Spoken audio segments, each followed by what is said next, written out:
Shalom shalom, Yesu ashimwe, ndabaramukije mwese abazinduka tugasenga mu gitondo.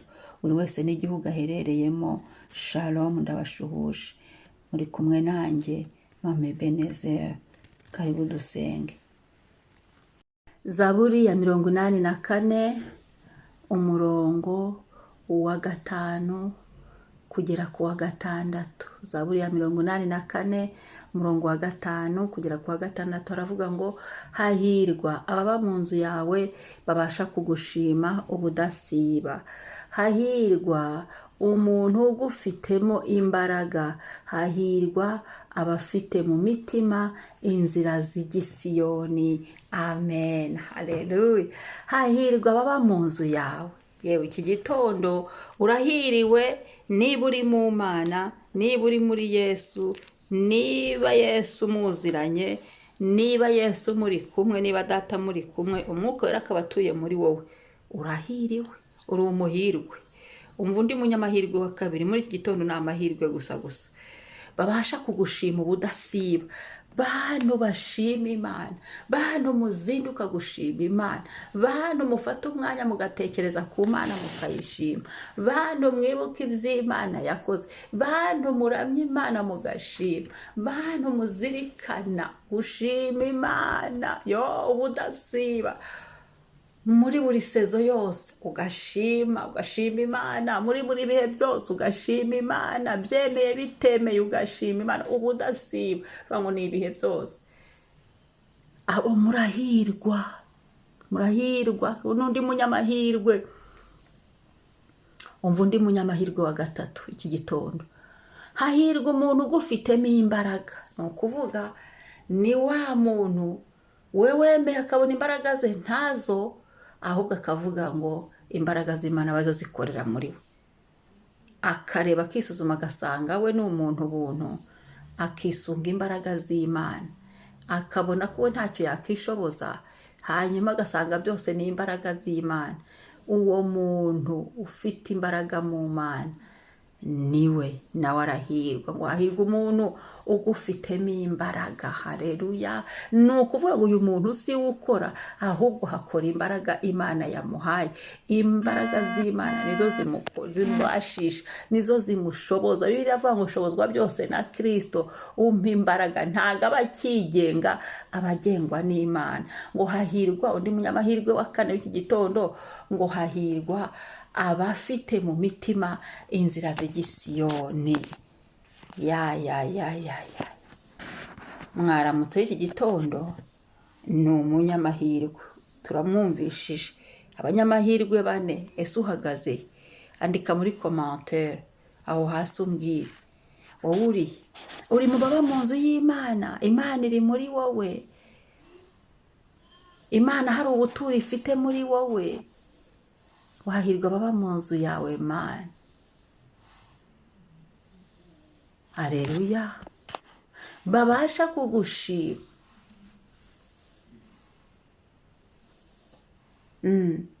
Aho wemereye Imana kikubamo, ko wibera mu Mana. Ese wowe wabuba mu Mana? Ko nshimye Data twakemera umwuka aragatura muri twe. Ese twebwe aho dutura mu mwuka wera, twemerera Imana ikatuyobora ikagenga ibyacu, cyangwa turitwara turiyobora? Babasha kugushima ubudasiba. Ese aho amashimwe arimo hari umunyamahirwe wundi wa 2. Muhahirwa umuntu ugufitemo imbaraga. Aho ntitugira ngo ni ku bwacu, aho ntitugira ngo ni twebwe. Oya, ni Imana ikomeye, ni Imana ishobora byose, ni Imana ihindura ibintu n'abantu, ni Imana ihindura ibitariho bikaremeka, bigakoreka, bigashoboka. Ngo hahirwa abafite mu mitima yabo inzira z'igisiyoni. Ni ukuri nkunda kubivuga. Amasengesho yose wasenga udafite uzagera mu ijuru ni 0. amasengesho atazakugeza mu ijuru ni zero. Ibitondo wazinduka udashyiramo kuzajya mu ijuru ni zero. Ibyo wageraho byose nta kuzajya mu ijuru ni zero. Iyi si ishirana no kwifuza kwayo, izashirana n'abayo n'abakorera Satani bose. Iyi si izashira, hagezweho ukugira inzira z'igisiyoni, gusenga ariko ngasenga nzi ngo nderekeza isiyoni mu ijuru aho iwacu dutegerezwa kugera. Ndaririmba ariko ndaririmba mfite inzira z'igisiyoni, ndagenda ariko ndagenda nibuka ko ngomba kuzataha. Haleluya. Iyi si iwacu naho tunyura gakeya. Umwami atugirira ubuntu. Reka twisenge. Urashaka kuba umwe muri aba banyamahirwe? Garukira Imana, ongera wemerere Imana, ongera ugarukere Imana mu nzu y'Imana. Garukamo wicogora. Kuba inzu z'Imana, inzu cyangwa se kuba inzu z'Imana ntago bigoye. Ihane uraba ubuturo bw'Imana. Ihane Imana iratura muri wowe, nawe uratura muri yo. Biremera mu kwihana, mu mbabazi biracyashoboka. Garukana amashimwe. Hari ibintu byinshi Imana yakoze bizatuma twongera kwicara tugashima, byatuma ushima Imana iki gitondo, ndetse n'ubuzima bwawe bwose ukibuka n'ibyakera n'ibyo aho Imana igejeje ikora. Izi mbaraga ufite rega so wazihaye, kuba ubyutse si wowe, si imbaraga zawe, ni imbaraga z'Uhoraho. Erega kandi tuzabana na Yesu akaramata. Ushyiramo umwete, Yesu ari hafi kugaruka. Shyiramo imbaraga, cunguza uburyo umwete, twihane. Yesu ari bugufi. Imana itugirira ubuntu. Reka dusenge. Ni wowe uzi amahirwe ukeneye. Ni abantu bane b'abanyamahirwe. Ahari wajya mu bahiriwe kubera ko bemeye ko Imana itura muri bo nabo bakaba muri yo. Ahari wajya mu bashima Imana ubudasiba, ukaba undi munyamahirwe, ukaba uri umunyamahirwe. Ahari wareba imbaraga z'Imana akaba arizo wisunga, izindi imbaraga z'abantu ukazireka, izindi imbaraga z'isi ukazireka, izindi imbaraga ukabivamo, ahubwo ukareba ku mbaraga z'Imana yaremye ijuru n'isi.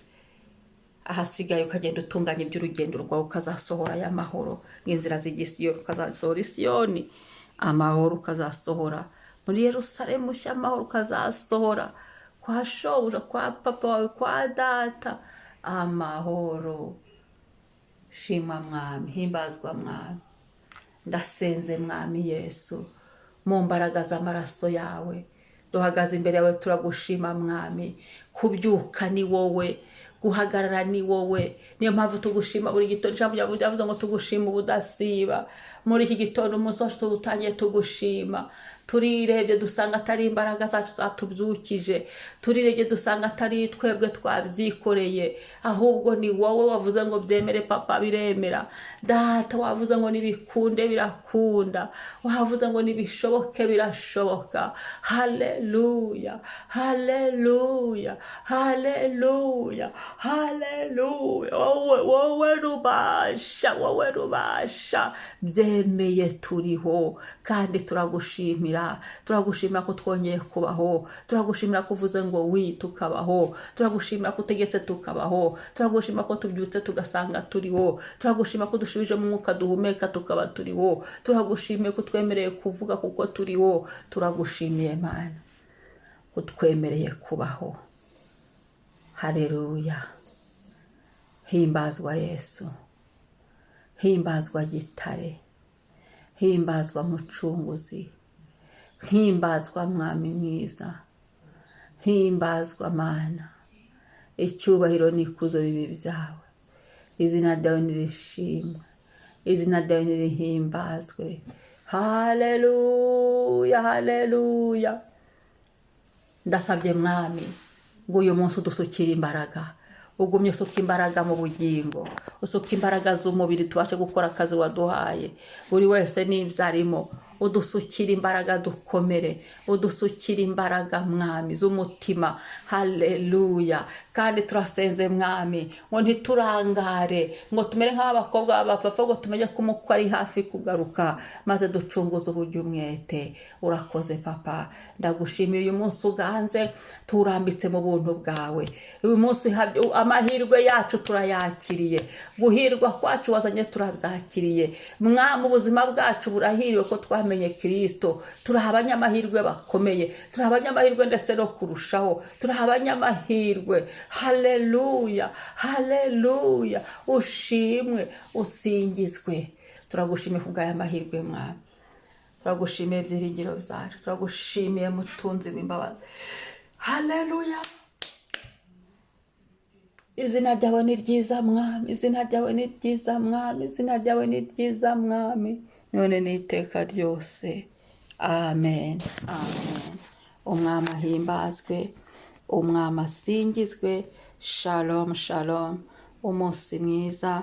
Ntibajye gukora subscribe niba ari ubwa mbere, kandi twibuke munakoreshe ya usangize n'abandi. Gira abantu byukije, gira 1 2 3 byukije, babyuke bisengere, bige kwisengera mu izina rya Yesu. Shalom.